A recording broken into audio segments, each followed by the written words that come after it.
Hi, I'm Gary, and this is episode 105 of EV Musings, a podcast about renewables, electric vehicles, and things that are interesting to electric vehicle owners. On the show today, we'll be looking at DNOs. Who are they? What do they do? And why are they important to the rollout of electric vehicles? This season of the podcast is sponsored by ZapMap. Before we start, I wanted to thank everyone who listens to the podcast. Now, I know that not everyone listens right the way through to the end of the podcast, and the reason I know that can only be found out by listening right through to the end of the podcast. If you know, you know. So many of you may not know that I wrote a little something called So You've Gone Electric. It's an ebook that's available on Amazon worldwide. It covers all those topics you might find confusing when you first get your EV. Preconditioning, charging, planning a longer journey, charge point operators, what to do if you live in a flat, all that sort of stuff. Basically, it's a written version of a lot of the topics we've discussed here on the podcast. So if you've just bought an EV, or if you're thinking of buying one, why not follow the link in the show notes and pick up a version? It's a great little introduction to living with an electric car.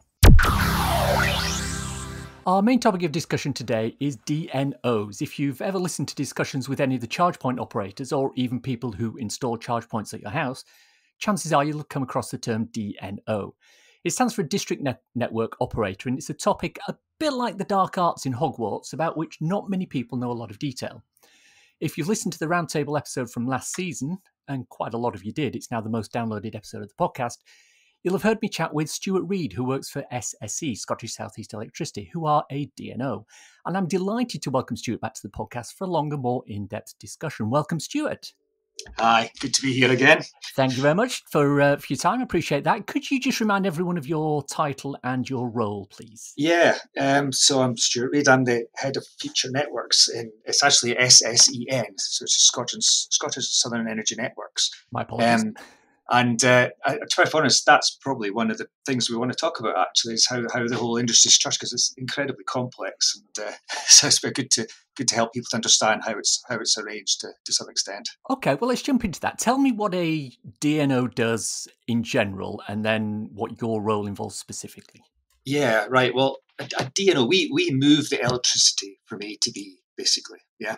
Mm-hmm. Our job is to get it from the power stations or the local wind turbines or whatever to people's houses and businesses. Yeah, so it's the wires, the transformers, the cables that run through the street that we look after. Yeah, mm-hmm. Which means that when someone wants a new connection to the system, it's to your local DNO that you would go. And there's 6 DNOs, or 6 companies have DNO licenses within the UK.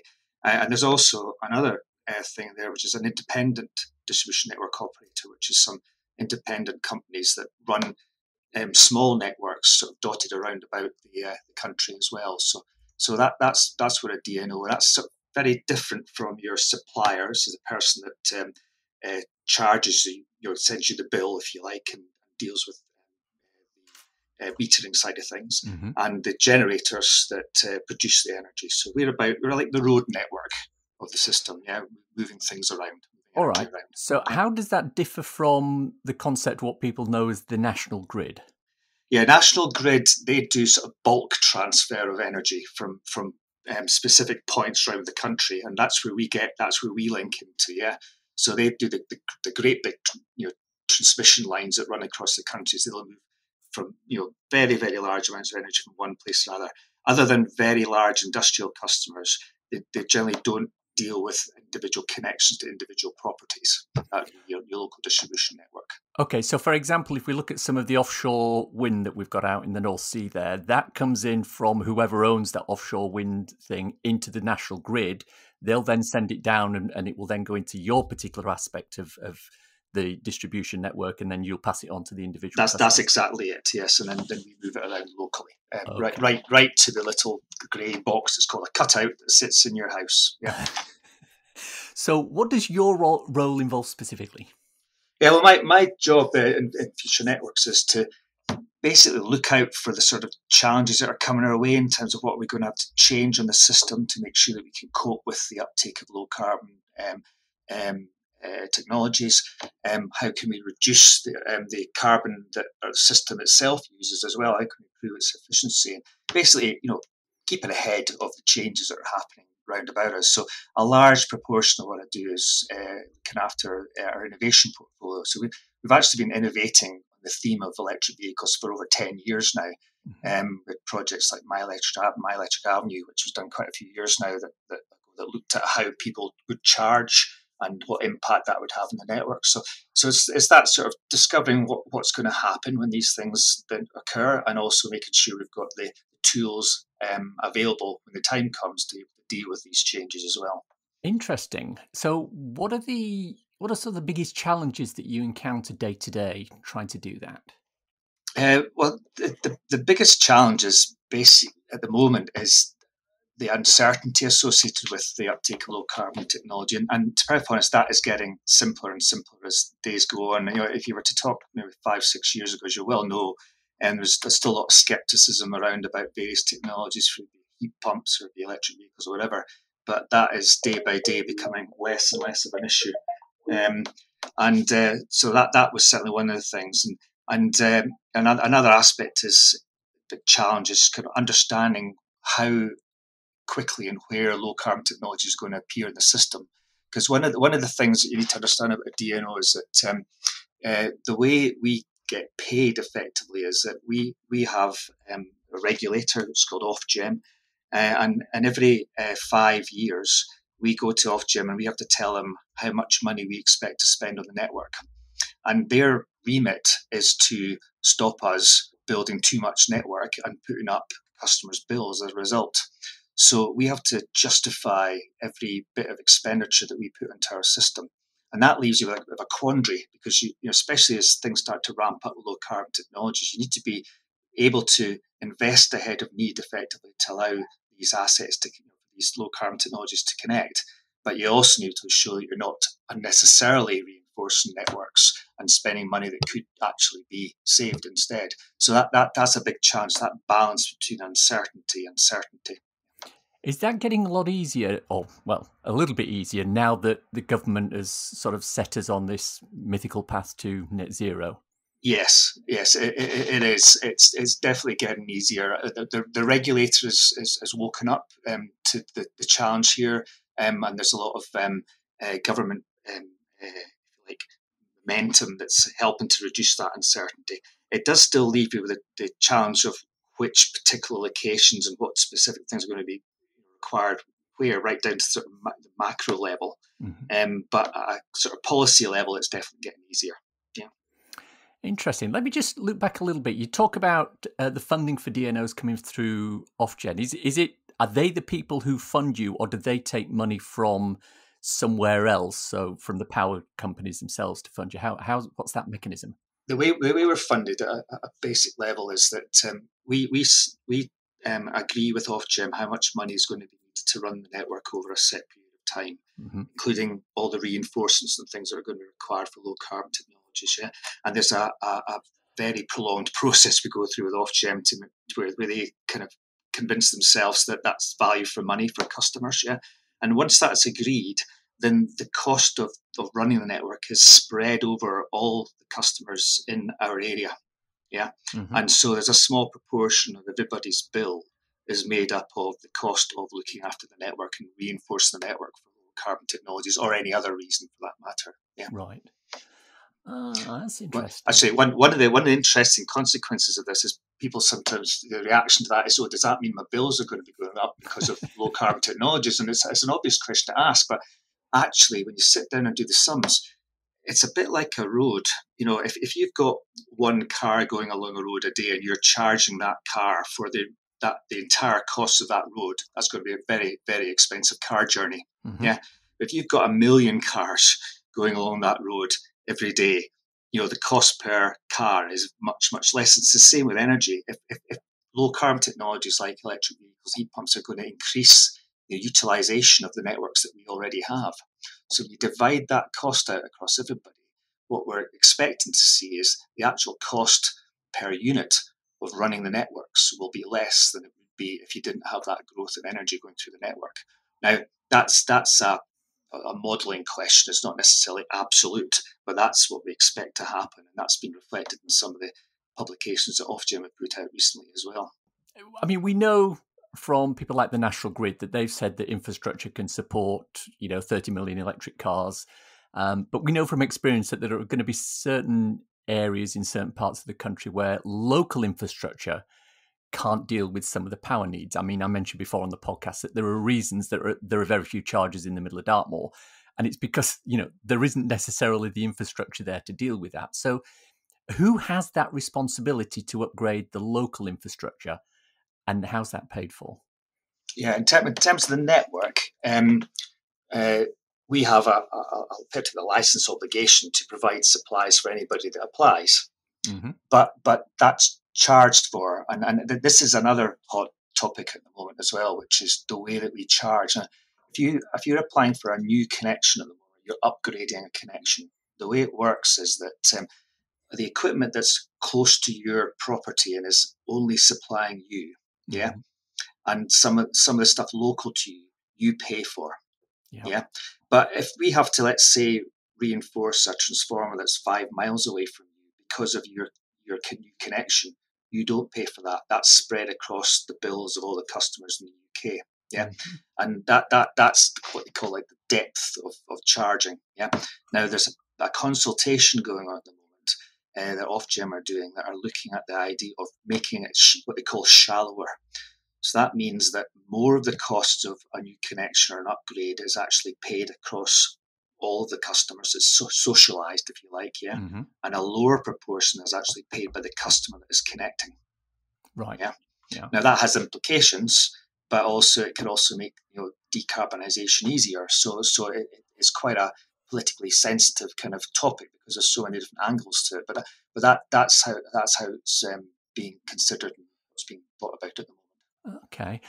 I want to sort of talk a little bit about, piggybacking on what you said there about an individual making a connection to the network.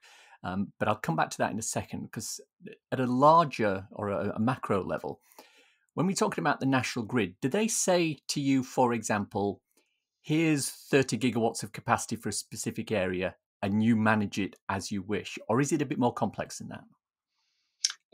It's more complex than that. It would be. But it's not that complicated to explain to parents. What National Grid do what's called a FES, a Future Energy Scenarios report every year. Mm-hmm. And what that is they gather a lot of data, they do a lot of work with stakeholders, and they pull together this plan of how they think demand is going to grow in each area. And they plan their system to allow for that overall growth.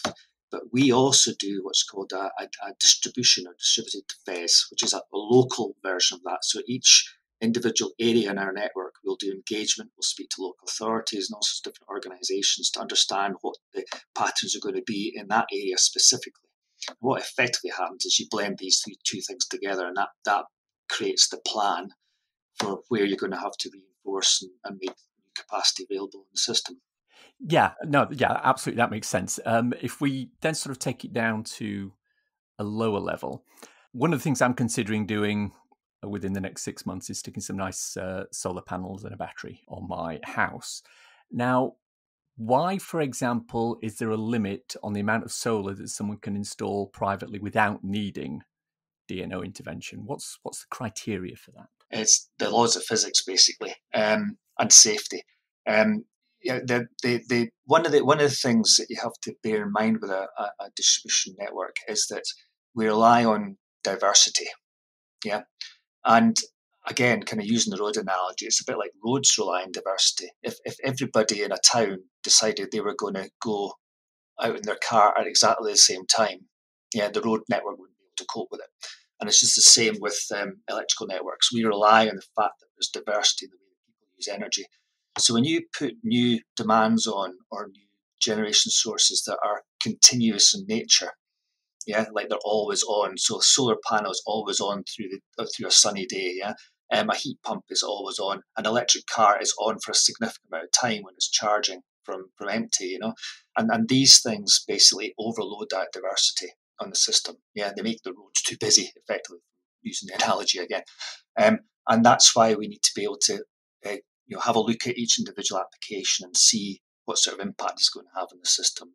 There's all sorts of other things like power quality and stuff like that, but that's the kind of core rationale as to why we have to be in there and understand how what sort of impact these connections are going to have on the system. You see, now that's interesting, because if I look at it, not knowing what you've just said there, to me, it would make more sense to say, well, no, if we put solar on everybody's roof, then, that's putting more renewables into the system. That can only be a good thing, because you can then start to look at downgrading some of the other sources of electricity that maybe aren't as clean. But from what it is a good thing. That's not saying it's not a good thing, but it has implications which, if we don't address through things like applications and better ways than that as well, then there'll be consequences, and that the consequences, we would start to get issues with power quality and interruptions of supply and so on, which is not acceptable. So it can all be done, but it needs to be done in a considered manner, if you like, so we maintain the safety and security of the system. How have the recent, I'm going to say issues, how have the recent problems that we've had with the pricing of electricity affected you as an organisation, or is that something that's more or less transparent for you? At the level I operate at, which kind of the engineering, the connection side of the business, it's not been a vast impact, but there has been impact in terms of dealing with vulnerable customers and so on. We've got a large part of our business is focused on making sure we're supporting vulnerable customers. And certainly been a significant change in the sort of volume of activity and types of activity that they have to be doing through that sort of area. But in terms of the day-to-day functioning of the system, it's not had any profound impact on the way we operate as a distribution network. All right, that makes sense. One of the other things that I'm thinking of putting in is a nice heat pump, air source heat pump. So obviously we've had a number of announcements over the previous couple of days about government incentives for heat pumps and things like that. At a basic level, to me, that sounds like it makes a lot of sense. But I can see from what we've discussed today that could cause maybe a short-term issue for you as a DNO. Would that be an accurate statement? It would create additional challenges we have to be ready for. But to be perfectly honest, I mentioned about price reviews before, and the fact that we put this plan into Ofgem every 5 years. All the DNOs are currently going through the process of producing their plan from 2023 to 2028, and almost without exception, they're all allowing for very large volumes of heat pumps and electric vehicles and the money that they're asking for this time around. So as long as we are ready for it, then it shouldn't cause problems, but we'll be kind of busy, getting ready for it. That's without a doubt. Okay, let me play devil's advocate on that then. Supposing, one of the things we also know historically is that the price of solar panels was initially very, very high. It dropped a lot quicker than people expected. So therefore, the uptake of solar panels increased higher than was forecast. What happens if a similar thing happens to heat pumps? And, you forecast for X 100,000 to go in a year, and suddenly it's 2 or 3 X 100,000. What would happen? Would you just say, no, you can't do that? Or would there be an emergency way of sorting it out, or what? Yeah, well, just for example, in our plan, we've allowed for 800,000 heat pumps and 1.3 million electric vehicles in our area, which is just a proportion of the UK, obviously, Mm-hmm. and that's what's going into Ofgem in our ED2 plan. But within the plan, Ofgem have put in uncertainty mechanisms, so if things change partway through the price review, we can go back and make adjustments to the ask. To be honest, the biggest issue is probably going to be around about resources, people to do the work, supply chain, all these sort of things. So making sure that we've got the supply chain, the training, and all these sort of things in place is going to be key. But to be honest, that same challenge is going to be faced by things like heat pump rollout as well anyway. So it's not a unique challenge for us. It's certainly something that any large rollout program is going to face. Interesting, because I can definitely see that being a pinch point at some point as you move forward. I think the demand's going to be a lot higher than the available supply. It will, and ultimately will be, but there are things we can do to help that. And the sort of things we're doing, as are the other DNOs as well, is, for example, we're doing a lot of work in installing monitoring on our system. Believe it or not, because we rely on this diversity I was talking about before, we don't necessarily need to know exactly how much energy is flowing through every single cable in our system at the moment. Yeah, and that worked fine for nearly 100 years. Yeah, but because of this rapid uptake of electric vehicles and low carbon technologies, we'll get to the point where you can't use these assumptions anymore. You've got to know what's going on in your network so you can actually understand when you're going to have to upgrade a network or when you're going to have to put other solutions in place. So network monitoring is a big part of that. And another big part of that is smart metering, because we get data from smart metering at an aggregated level that allows us to work out how much energy is being pulled into each area in any particular half hour. And again, that lets us spot a hotspot on the system well before it gets to the point where we're having to think about, emergency actions, and make an investment or engage with the customers and put some things in place to make sure that the system is ready when the heat pumps and the electric vehicles come on. So we're doing that, which is like monitoring visibility. We're doing a lot of work around about getting new sources of data that help us to actually predict where the hot spots in the system are going to appear. So things like understanding, the volume of inquiries for electric vehicle uptake in a particular area is of value to us. The deliveries of electric vehicles from Tesla coming into the UK could be of value to us. All these things that help us to kind of get foresight of when the load's going to pick up and when we start to have a problem. So we've got all these things which are kind of predictive.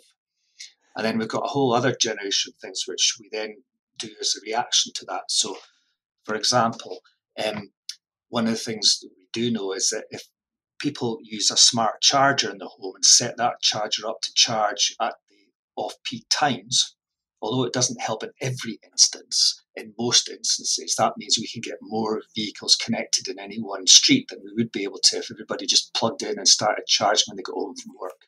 Mm-hmm. So if I've just off a meeting earlier today about how we do that, so there's options for actually directly engaging with people and on a short-term basis, explaining in a street, we're starting to get a problem in this street. Could we encourage you to charge at this time or that time? So it's a kind of a voluntary type option, which is, if you like, a sticky plaster approach.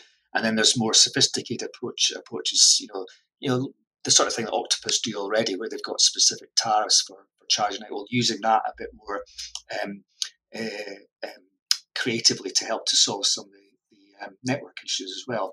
So we're looking at things that allow us to shift when the energy is being taken around to make more use of the times when, using my road analogy, the road's not busy. Yeah. So the aggregated data that you were talking about a few moments ago, does that allow you to identify what I think they used to call the Coronation Street bump, where everybody had put their kettle on in the adverts in Coronation Street and boil a cup of tea? It's the same principle. Yeah, exactly. We're looking for data that helps us to pick up where we're going to get rapid uptake of electric vehicles. And there's a lot of, we've got a dedicated analytics team that look at this whole topic, and there's some some really interesting correlations. We've got some interesting ideas as well about data sharing, and so for example, one of the things we're working on is what we're calling data partnerships. And the idea here is that we try and make the journey of getting an electric vehicle as easy as possible by simplifying the processes people have to go through. Yeah. But in turn, we look to get some data as well from customers that helps us to inform our decision making in terms of where we invest the network. And the example would be, if you think about it, if you want to buy an electric car, you're lucky enough to be able to buy a new one.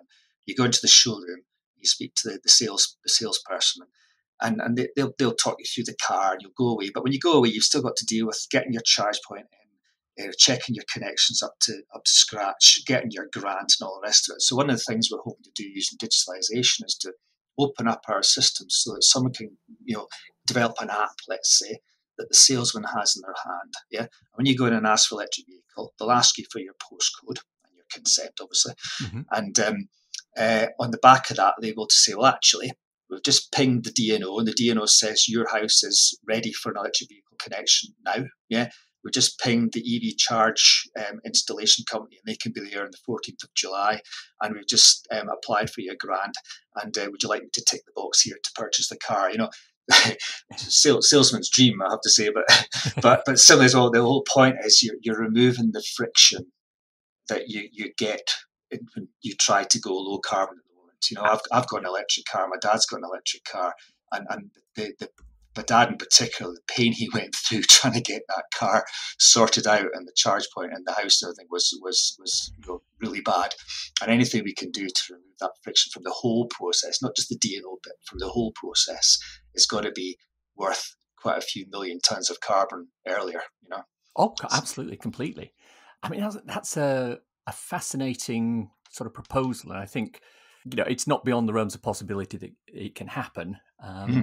So, fingers crossed that we get something like that, because I think it would be a big benefit for everybody. Well, we've asked for the funding with our price review for ED2 to do exactly that sort of thing, and a lot of other things around about the sort of digital arena as well to make the whole experience easier for people.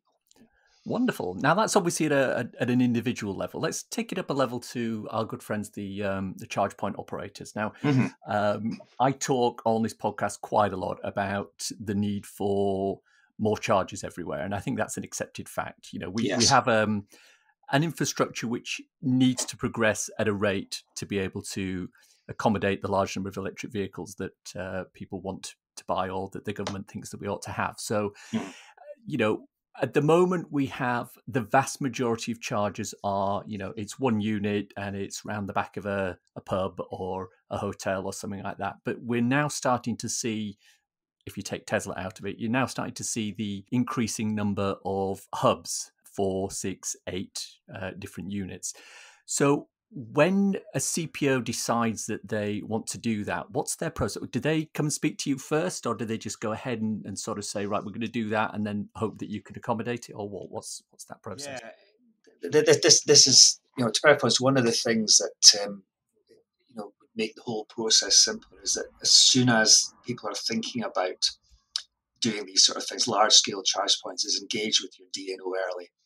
And I know some out there saying I've done that and it didn't go well, but you have to engage with your DNO early, and the reason for that is that that early engagement, that early kind of exchange of information can really make the process easier down the line. And for example, there's places I could point to where if you asked for a connection in one location, you pay several £100,000. You ask for a location 150 meters away, you could be a few thousand, So because, as I said before, you pay for that connection. That's the arrangement we have with society, and there's only a proportion of it socialized. Yeah. And if you choose a place that has not got any capacity, then it will cost you more money. Yeah. So that early engagement is really important. We did a project in the north of Scotland, which was the A9 electrification project, and in that one we actually we sat down with the organisations involved in putting that in, and we helped to optimise the locations, and it saved a significant amount of money in terms of the cost of doing that deployment, because we were able to just shift things around to the kind of optimal position. So not that you end up with charge points in stupid places, where it's got to be a collaboration, but basically sit down and do these sums and work out where the best place is. Now, the problem for us is that's quite time intensive, so a large part of our plan going forward is to make more and more data available and provide more visibility of what our network can do and can't do in different places, so it allows people to do more and more of that sort of thing themselves. But at the moment, that's not in place to the level of detail that you could do it yourself. So that early engagement is really important, So. Let me just look back onto that. What is it about a move of, say, 150 meters that would cause such a difference? What's causing that price differential? It's literally what infrastructure is nearby. So cables, overhead lines, and that sort of thing, and where is that? How heavily loaded is that particular bit of cable already? Yeah. And also as well, what's between these two sites as well. So if it's a motorway, for example, between these two sites, significant difference. Being on the left-hand side of the motorway to the right-hand side of the motorway. So it's it's basically geography and physics. Yeah, is the issue. It's not a policy thing. It's literally that energy is not available at that point unless you spend a lot of money to get it to that point. Now that's interesting, because I was in discussion with a CPO executive, and I was saying to him, there is a particular place that you have a charger and it's a single unit. The planning permission was for 2, but you ended up doing 1. And he said, well, that's because we couldn't get the power to the place. I said, yes, but if I go across the road to the Morrisons that's there, they've got 2 units. Yeah. A different CPO's got that. And that's obviously a prime example of what you've said there. And there's another fact there as well, which is it may be that someone else got there first. Because it is on a first come, first served basis. If there's capacity on the system and you get your application in and secure that capacity, then if someone else comes along, there is less capacity available. So they're required to do more investment to get that additional capacity. So each site will have a natural, a kind of inherent maximum that it can deliver without requiring reinforcement. There is another angle to this as well, which is back to the kind of thing I was saying about the houses. When you need that energy makes a difference as well. And talking to your DNO about flexibility now, flexibility has been used for generation connections for getting on for 10 years now. It's quite well established.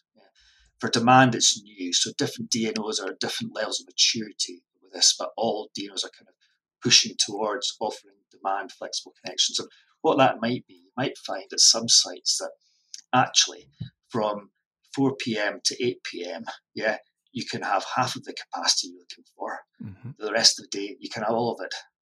Yeah. But if you ask for all of it all the time, you'll have to pay for all of it all of the time. So there's systems you can put in place and contractual arrangements to people that say that, during this spell, I won't exceed a certain amount.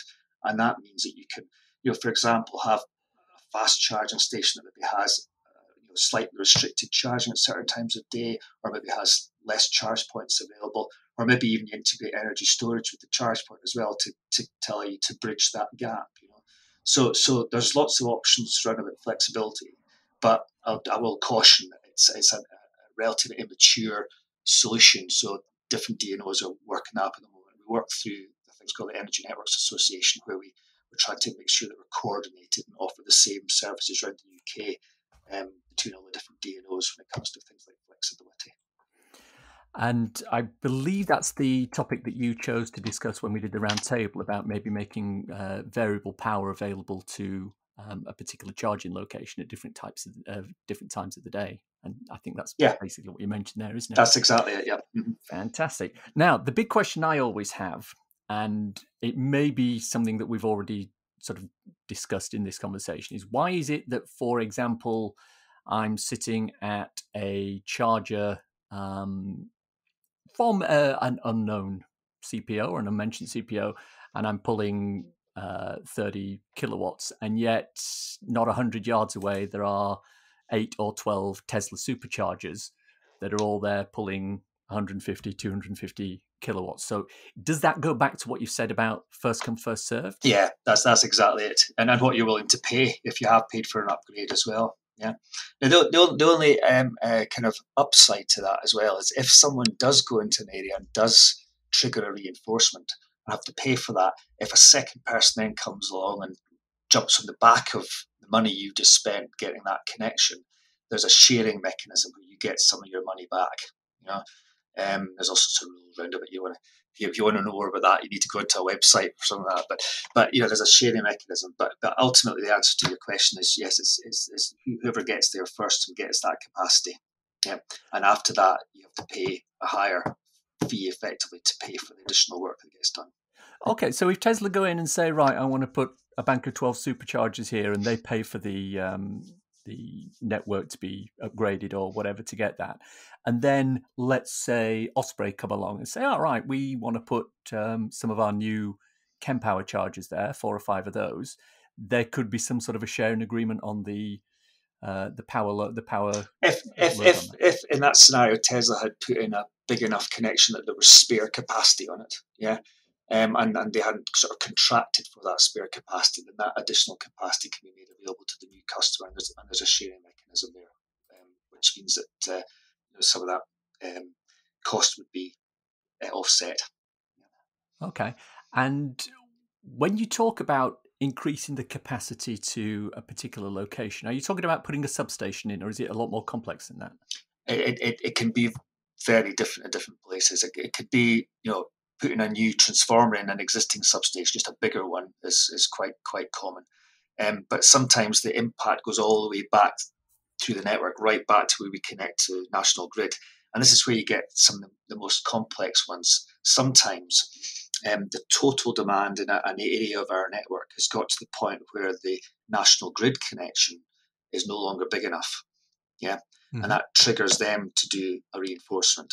And that's where one of the problems lie, because these reinforcements I'm talking about, other than a straightforward connection, you're talking about a lot of time. And it's not, DNOs procrastinating. It's things like consents, way leaves, all these sort of different things that need to be put in place, resource and so on to get these things in place.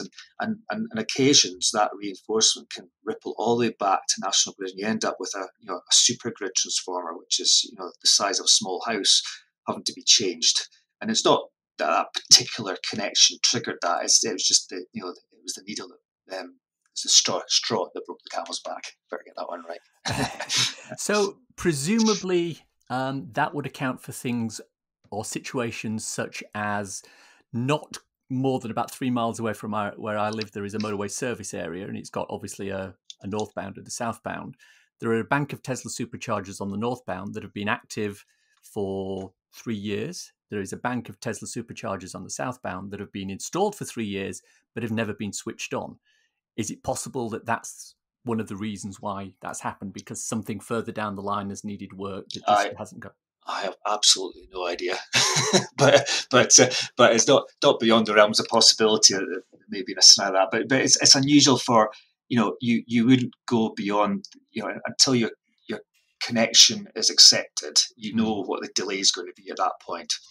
So it might have happened, but it seems unlikely someone would install a lot of expensive kit knowing that it was going to be a long time until it was able to connect.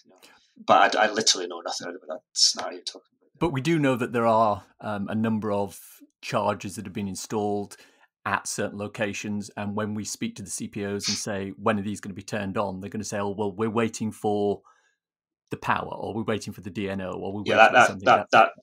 There always will be a time to connection, and that will vary from site to site, and so it's not beyond the realms of possibility. There are sites like that around the country. But purpose, that's where I think this discussion about flexible options starts to come in as well, because that even that scenario I talked about where there's a National Grid reinforcement required right back at the supergrid. Even in that scenario, you can still that will not be overloaded all of the time, and it might not even be overloaded all of the year. It might just be certain months of the year that there's issues with it. So it might be that you can actually operate that charge point, all year except Christmas, let's say, or it depends on the specifics of the site. But that's the thing I think we have to get sorted, and that's, as I said, it's still in development, and there's a lot of different DNOs are in different places with this at the moment. But flexible connections for demand and for particularly for large charge points, I think it's got a lot of potential to accelerate the process and at least get the forecourt live, and providing some service for most of the time rather than no service for all of the time. Interesting. Now, we talked on the roundtable about whether players such as GridServe might have upgraded some of their units without upgrading the underlying power supply. And at the time, I think you and I were both in agreement that no, that's probably not what they've done. They would probably have had the discussions to make sure they had the appropriate power, so that they would, when they went from a 50 kilowatt up to a 350 kilowatt charger, then it would have had the appropriate power supply there. However, in the meantime, GridServe have admitted that their units are limited to 60 kilowatts. So do you think it's possible that they have actually upgraded the units just to put them in, without actually waiting for the necessary upgrades to the power supply? I've got no idea of the specifics, but it wouldn't be necessarily a wrong thing to do to limit devices. And to be perfectly honest, that's something that we actively encourage. One of the issues we have at the domestic level is in a lot of properties, the cable that feeds your house, this is the last sort of 10 meters into your house, is a relatively small cable, And in some locations, we used to do what was called a looped service, where the cable comes into your house, but then comes out of your house and into your neighbour's house. Right now, in these situations, we cannot provide 100 amp supply. Yeah.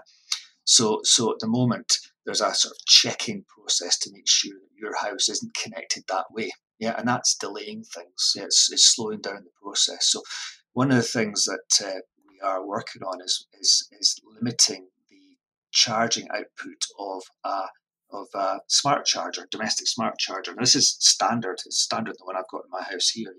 You can set the limit, as in say this house. As long as the demand for the total house is less than 60 amps, then you can charge your car. But as soon as the demand for the house goes above 60 amps, it backs the car off so you don't exceed the capacity of the connection.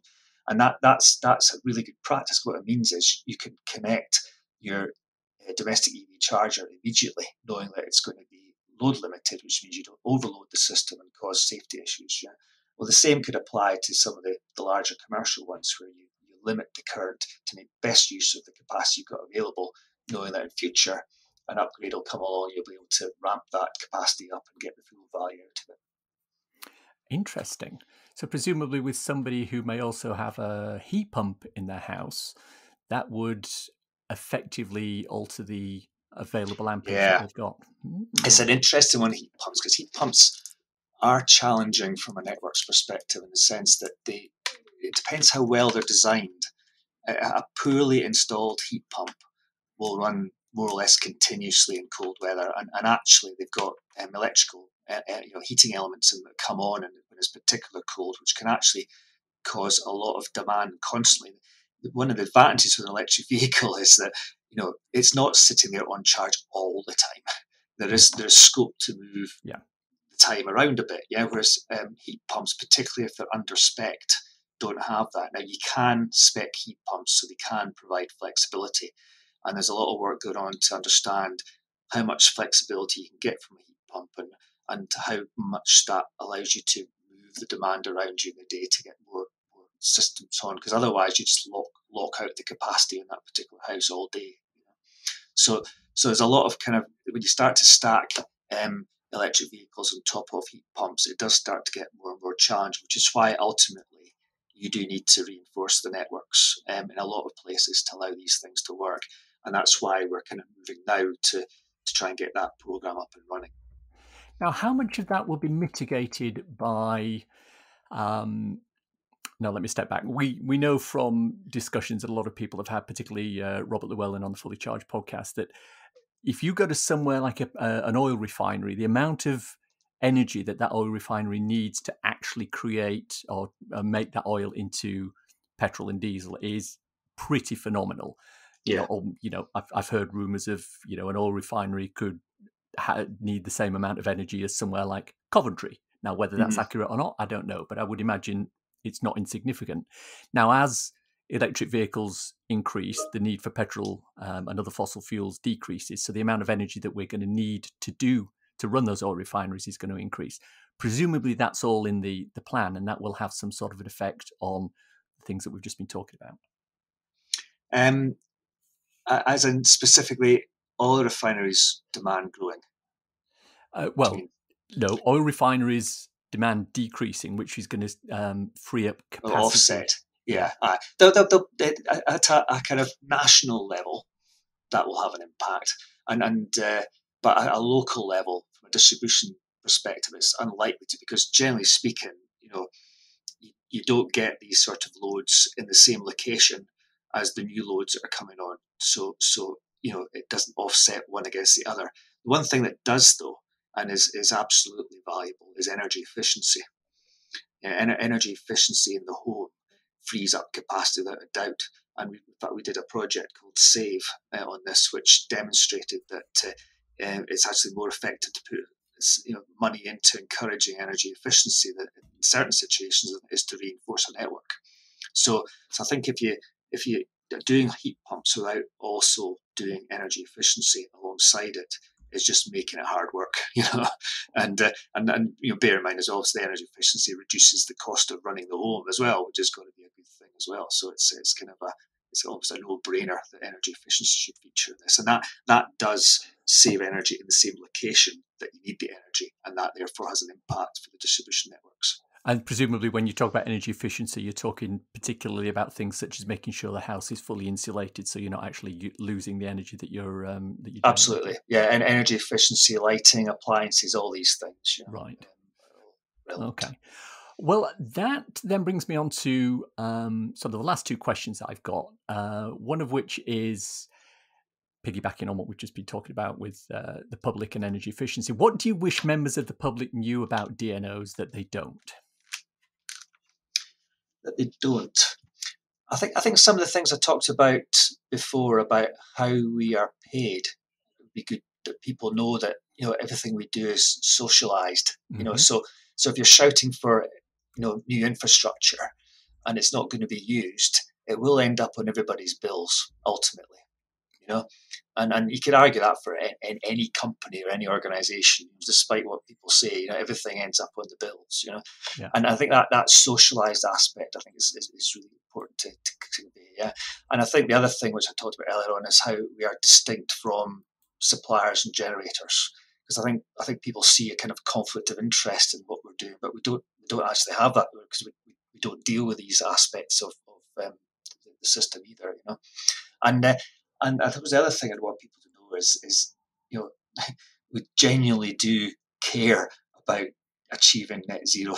Yeah, genuinely do care about us mucking it up by not being ready for these things and not. I talked about removing friction from the process and all these sort of buzzwords before, but that we genuinely are trying to make sure every step that we don't become the barrier to this whole transition, because that would be a disaster for us. And just from a personal level, most of the people in this business are here, because they see it as as a business is doing the right thing, and that could be said for most of the DNOs across the UK. And I think people could appreciate that. That's from the heart, that one. It would be great. Well, that falls very nicely into my last question, because if you're talking about going for net zero, then with all the best will in the world, you as a DNO cannot achieve net zero by yourself. It needs a lot of other things to fall into place. It needs governments to make sure that they put the right policies. It needs the public to accept those policies, etc. So if you were king for a day, what would you do to make the rollout of EV charging quicker or easier, or put ourselves on the path to success for net zero?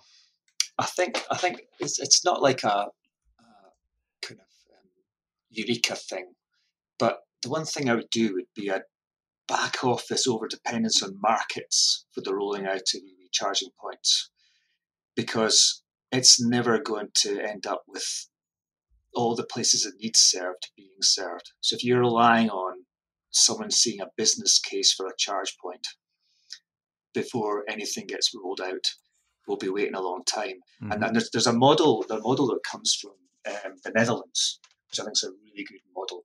What they're doing there is they're going for this thing called they basically go for a charging infrastructure plan. So what they've done is it still has markets and competition in it, right? So it's not completely off the wall. But what they do is they sit down at the local authority level and they decide where they need charge points through their entire area. Yeah. And they sit down with the local DNOs as well, and they do this thing I said we were doing with the A9. So they say, right, where's the best place to have them? Yeah. And then what they do is they do a competitive tender to get companies to do that rollout. So these companies don't have to know that particular charge was going to make a profit. They are winning the contract to deploy it. And they go and deploy this infrastructure across an area, still getting all the benefits of competitive tendering and all the rest of it. But you get the charging infrastructure where you need it ahead of need as well. And it was kind of accentuated that particular issue was kind of accentuated by a particular project we did called e-tourism, where we're looking at. I think I mentioned this last time I was on the show here. We looked at locations that rely on tourism, and we looked at what's the normal level of electric vehicle activity you're going to get in this area out of the tourist season. In a particular case, the point was that 4,000 homes would need access to EV charging points. And then we looked at, what's the impact during peak tourist season? I can't remember the exact numbers, but something like 12,000, vehicles would need charged in that area. So what right-minded investor is going to put infrastructure in that area knowing that their charge points are going to be busy for 3 months of the year? It's not going to make financial sense. It's not. And yet, unless you do it, you're going to completely kill the EV-based economy in that area. Yeah. They rely on. So we need to accept that if we need this infrastructure, then put some kind of decision making behind it to actually make it happen. Yeah, and that's the thing I'd do. I'd actually take the problem by the scruff of the neck and actually find a way of delivering it rather than relying on some probabilistic market model that might deliver it if the wind's blowing in the right direction and the economics are right. So that's what I would do. And I think that's perfectly acceptable as an answer for that, because we've talked about it on the podcast a number of times that if a CPO has the option of saying, well, I could put a charger in the middle of Welsh Wales where it might get used once, maybe twice a day, or I can spend the same money and put one in the middle of London where it might be used 15, 20, 30 times a day. Where am I going to spend my money? Well, obviously they're going to spend it in London, aren't they? But at the end of the day, charging has to become as ubiquitous for electric vehicles as it is for filling petrol for a fossil fuel car, and they've got petrol stations everywhere now. Do they all make money? I don't know. Probably not on the petrol themselves. Maybe on the ancillaries. That may be something else to look at. But your point, absolutely well made. Right, that's all my questions for you. I want to thank you very much for your time, Stuart. It's been very, very informative, and I know that a lot of the listeners are going to go away looking or thinking about DNOs in a slightly different way. I certainly am. So thank you very much for your time. That's great. Thank you. That was an interesting session. It's time for a cool EV or renewable thing to share with your listeners. We've all been to big concerts and seen light shows and heavily amplified guitars and the like. Ever wondered where the power that runs those is coming from? Well, in many cases, it's huge diesel generators that are trucked up to the venue and switched on, belching noxious exhaust gas and carbon dioxide out into the atmosphere. News comes now that the UK band Coldplay have struck a deal with BMW to use i3 batteries in place of these generators on their next tour. The Music of the Spheres World Tour will be hitting different big cities around the world in the summer of 2022, and BMW have helped build something special to commemorate the occasion. Instead of using diesel or gasoline generators to power the band's equipment during the tour, BMW recycled over 40 i3 batteries and combined them into one massive portable tour battery that can be recharged after each show. The recharging will be done through a combination of solar power, generators powered by vegetable oil, power bikes and a kinetic stadium floor. Yes, a kinetic stadium floor, using the fans who attend the show to actually recharge the batteries, providing the power to the show. Not sure how much energy a Coldplay concert generates, but it's got to be a little bit, right? The EV Musings podcast is sponsored by ZapMap. ZapMap is the go-to app for EV drivers in the UK. Use it to search for available chargers, plan electric journeys, pay for charging on participating networks, and share updates with other EV drivers. ZapMap is free to download and use, with subscription plans for enhanced features such as using ZapMap in-car, on CarPlay, or Android Auto. And that's the show for today. Hope you enjoyed listening to it. If you want to contact me, I can be emailed at evmusings@gmail.com. I'm also on Twitter @MusingsEV. If you want to support the podcast and newsletter, please consider contributing to becoming an EV Musings patron. The link's in the show notes. Don't want to sign up for something on a monthly basis? Well, if you enjoyed this episode, why not buy me a coffee? Go to coffee.com/EVmusings. That's ko-fi.com/EVmusings. And you can do just that. It takes Apple Pay too. If you want a quick reference ebook to read on your Kindle, I wrote a little something called So You've Got Electric. It's available on Amazon worldwide for the measly sum of 99p or equivalent, and it's a great little introduction to living with an electric car. Links for everything we've talked about in the podcast today are in the description. If you enjoyed this podcast, please subscribe. It's available on iTunes or wherever you get your podcasts. Please leave a review as it helps raise visibility and extend our reach in search engines. If you've reached this part of the podcast and are still listening, thank you. Why not let me know you've got to this point by tweeting me at EVmusings with the words, DNOs are great. Hashtag if you know you know. Nothing else. Thanks as always to my co-founder Simon. He's more than happy to share his wisdom, knowledge and expertise to whoever wants to listen to it. electric cars, e-skates, one-wheels, you name it. But he does have a finite time and patience for this. Because it is on a first-come, first-served basis. Many thanks for listening. Goodbye.